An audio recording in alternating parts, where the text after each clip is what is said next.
students of class 9. So after the summer break, we have come again. We are back. So I hope all of you are taking care of yourselves. Today we are going to start lesson number 3 from the textbook Beehive. The title of the lesson is The Little Girl by Katherine Mansfield.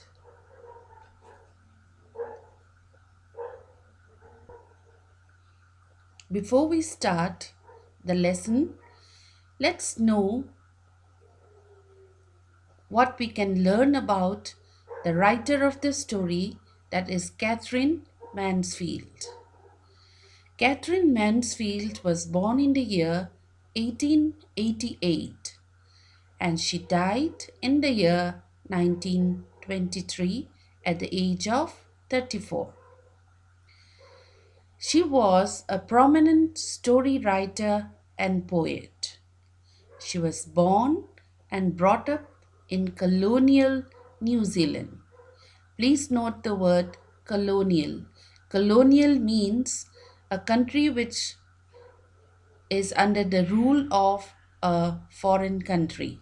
So please remember that New Zealand at that time was under the rule of the British. She moved to London at the age of 19. Some of her popular stories are The Garden Party, Miss Brill, The Doll's House, etc. Now let's see the theme of the story. The theme of the story is about a little girl, as the title suggests. Kezia, the main character of the story, is the little girl. Relationship between children and their parents is the theme of the story. The writer emphasizes on the special bond of love that children share with their parents. Next, let's come to the summary of the story. This will give you a brief idea of what the story is about before you start reading. Kezia always had great fear for her father. She felt relieved when her father leaves home for work after quickly kissing her goodbye. The sound of her father's carriage moving away made her very happy. In the evening, when he returned home, Kezia's mother usually asked her to remove her father's boots. Reluctantly, she approached her father, who would look at her through his spectacles. His looks terrified her. Kezia misunderstood her father's strictness and remained scared of him. She wanted to remain aloof from him whenever he is at home.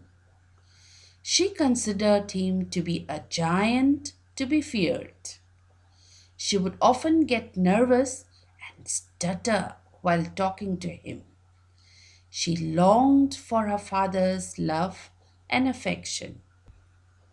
Once, Kezia was kept indoors as she was suffering from cold. In an effort to bring her closer to her father, her grandmother suggested that she should make a gift for her father's birthday next week. She decided to make a pincushion. What is a pincushion? We'll come to know about it later in the later slides.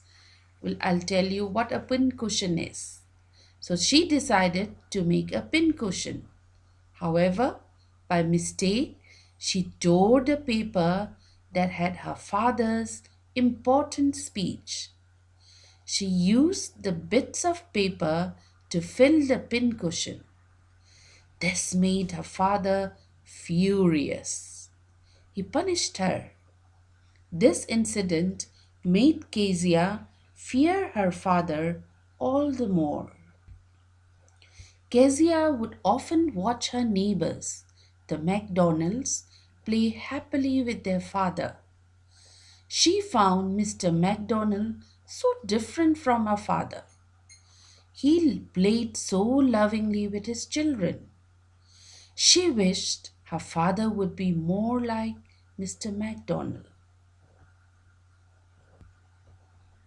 Once her mother fell ill and was hospitalized. She was all alone at home with only the cook to take care of her. She felt very scared sleeping alone. At night, she had a nightmare and woke up screaming. Her father came, took her to his room, tucked her up in his bed, and soon fell asleep. Kezia felt secure lying next to her father. She realized that he was not as big as a giant. She could feel her father's loving heart beating. Finally, she realized that her father had a loving and generous heart.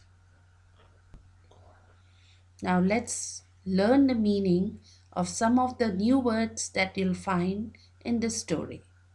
The first word is casual. It means unconcerned in this story. The second word is carriage, which means an all fashioned vehicle. The third word is stutter. It means to speak or say the first part of a word with difficulty. In the second paragraph of the story on page 32, you'll find Kezia stuttering before her father. She says, I don't know, father, because she was very scared and nervous speaking to her father. So the word stutter means to speak or say the first part of a word with difficulty. The fourth word is wretched. Please remember how to pronounce it. You pronounce it as wretched. It means unhappy. Now we have come to the word pincushion. Remember we came across it? Yes. Pincushion is a small pad for holding pins. So when you want to put pins, you put it in a pincushion and the pins can be easily found that way. So a pincushion means a small pad for holding pins. The next word is scraps. It means small pieces of cloth or paper, etc., that are not needed. The last word is nightmare. It means a bad dream. In the story, you'll come across Kezia in different emotions. Some of the emotions are fear or terror, glad sense of relief, and a funny feeling, perhaps of understanding. So, what we are going to do in this exercise is we are going to match the emotions in column A with the items in column B. For example, you have to find an instance when Kezia felt fear or terror, or instances in the story when Kezia felt a glad sense of relief, and instances when Kezia felt had a funny feeling, perhaps of understanding. So your work is to match Kezia's emotions under column A with the items in column B. So this is your task and please write it down in your notebooks. Now let's see how well you have understood the story. So I want you to answer the questions in one or two sentences. That is, Please give very short answers to the questions given below. The first question is, why was Kezia afraid of her father? Next one, who were the people in Kezia's family? The third one has three parts, and the question is, what was Kezia's father's routine? First, before going to his office, next, after coming back from his office, and on Sundays. The fourth question is, in what ways did Kezia's grandmother encourage her to get to know her father better? Next, we have longer questions to answer. You have to give longer answers. That is in 2 or 3 paragraphs each. You have to write the answers in 2 or 3 paragraphs each. The first question is, Kezia's efforts to please her father resulted in displeasing him very much. How did this happen? Second question, Kezia decides that there are different kinds of fathers. What kind of father was Mr. MacDonald? And how was he different from Kezia's father? The third question is, how does Kezia begin to see her father as a human being who needs our sympathy? So, please keep thinking, think about the answers. If needed, you can read the story once again and try to answer the questions and write them down in your notebooks. Now, let's learn some language items. Look at the following sentence. Listen carefully. The sentence is, there was a glad sense of relief when she heard the noise of the carriage growing fainter. Here, glad means happy about something. Now we have more words that shows happiness. Let's see what the words are. Glad, happy, delighted, thrilled, and overjoyed. All these words are synonyms. And what are synonyms? Words or expressions that have the same meaning. However, these words express happiness in certain ways.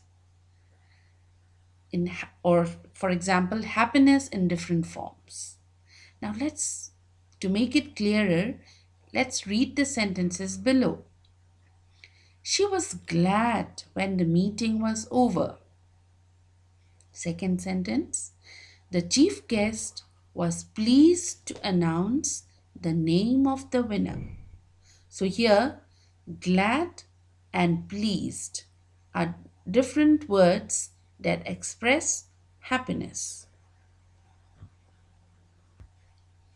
So here are some sentences, and what you have to do is use an appropriate word from the synonyms given below in the following sentences. Clues are given in brackets. For example, the first one, she was dash by the news of her brother's wedding. And the clue given is very pleased. So from the synonyms we discussed, you can choose any one of them which is appropriate and which means very pleased. Second sentence, I was dash to be invited to the party. And the clue given is extremely pleased and excited about. So think about a word which shows happiness and which means extremely pleased and excited about. Sentence number 3. She was dash at the birth of her granddaughter. And the clue given is extremely happy. Sentence 4. The coach was dash with his performance. The clue given is satisfied about. We have come to the last sentence. She was very dash with her results. And the clue given is happy about something that has happened. The next exercise deals with the word big. Study the use of the word big in the following sentence. He was so big, his hands and his neck, especially his mouth. Here, big means large in size. Now, your task is consult a dictionary and find out the meaning of big in the following sentences. They have different meanings, so you have to consult a dictionary and find out what it means in the sentences given. And the first one is done for you. You are a big girl now. It means that she has grown up. The second sentence is, today you are going to take the biggest decision of your career. Sentence 3. Their project is full of big ideas. Sentence 4. Cricket is a big game in our country. Sentence 5. I am a big fan of Lata Mangeshkar. Sentence 6. You have to cook a bit more as my friend is a big eater. The last sentence. What a big heart you've got, father dear. So, think carefully, consult the dictionary and find out what big means in the sentences that is given in this page, and you'll find it in your textbook.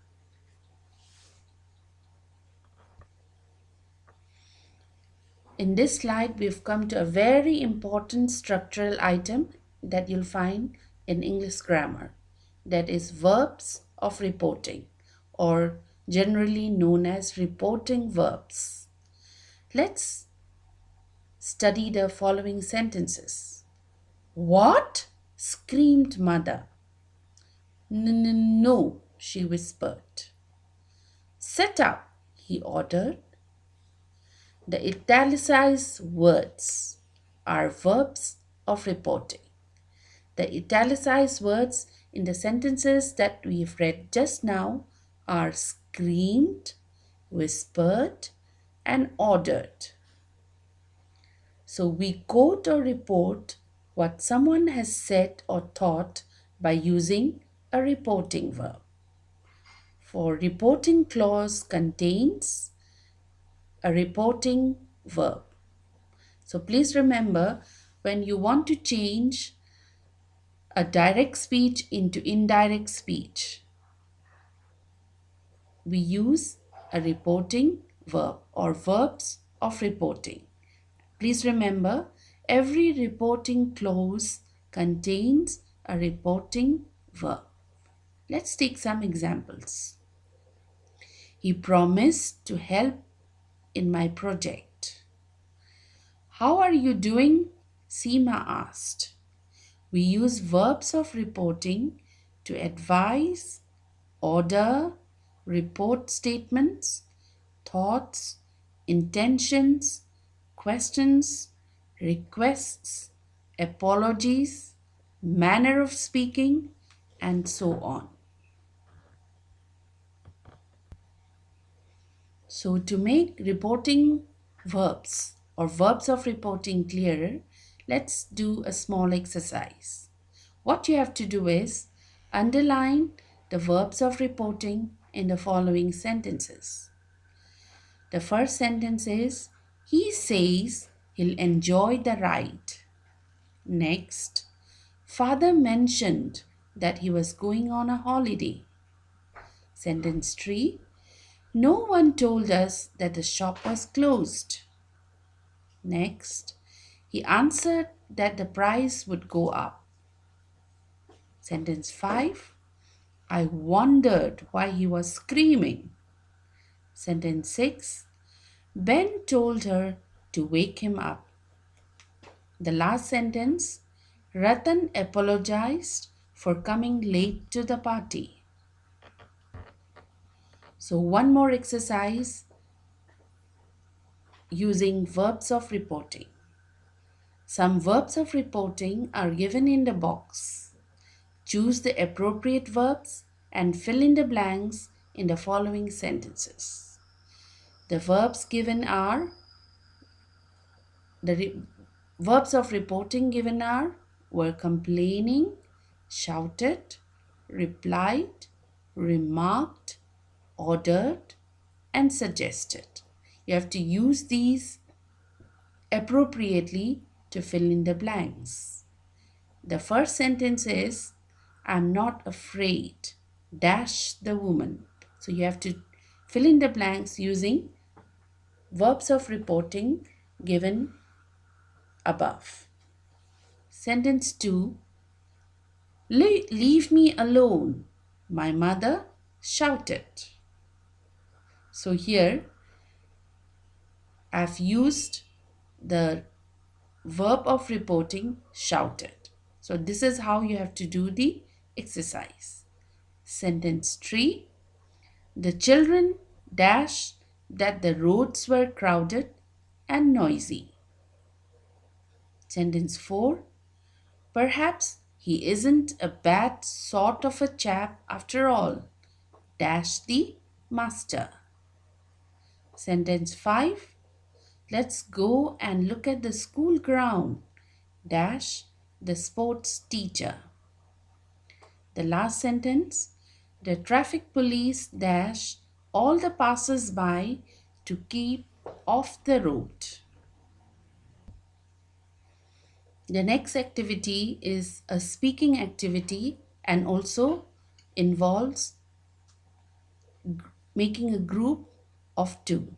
But since you all are at home, we cannot make groups and we cannot do this activity of speaking. However, whatever comes to your mind, try to write it down, or you can try to speak it out before you start writing. So I want all of you to start thinking. And the first one in the exercise, let's see what you have to do. This story is not an Indian story. But do you think there are fathers, mothers, and grandmothers like the ones portrayed in the story in our country? For instance, do you think there are fathers like Kezia's father, and mothers like hers, and also grandmothers like Kezia's? So,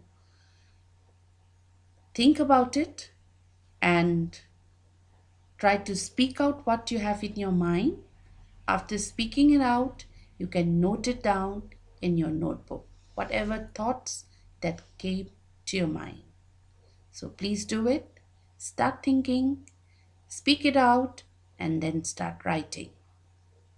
The next exercise is, was Kezia's father right to punish her? What kind of a person was he? To help you, there are words given below that will help you to describe him better. So the words given are undemonstrative, means a person who doesn't show his or her feelings. That is what it means. And the word is undemonstrative. Next word, loving. Next, strict. The next one is hardworking. Next, responsible. Next is unkind. The next word is disciplinarian, means a person who wants that everybody around him should maintain discipline. Such a person is known as a disciplinarian. Next, short tempered, a person who gets angry easily. Next, affectionate, caring, indifferent. Indifferent means a person who does not care about what is happening around him. So, with the help of these words, I hope you can describe what kind of a person Kezia's father was. So, start thinking, then speak it out, and after that, write it down in your notebooks. Yes, we have come to the last exercise in this lesson, and that involves writing. So, to answer this question, you have to think, and please write down whatever thoughts that come to your mind. So, start thinking about, has your life been different from or similar to that of Kezia when you were a child? Has your perception about your parents' behavior vis-a-vis yours, means your relationship or what you perceive, what you think about your parents with relation to your own thinking? Who has become more understanding, you or your parents? You have to think about it. What steps would you like to take to build a relationship based on understanding? So, think about all these questions. Try to remember your own childhood or at present what you have in mind, and then write it down in 3 or 4 paragraphs discussing these issues from your own experience. So you have to start thinking, try to remember the past. You can think about your present also, and then start writing. So that's all we have in lesson number 3, The Little Girl. I hope you enjoyed this story, and now please start your task and take care.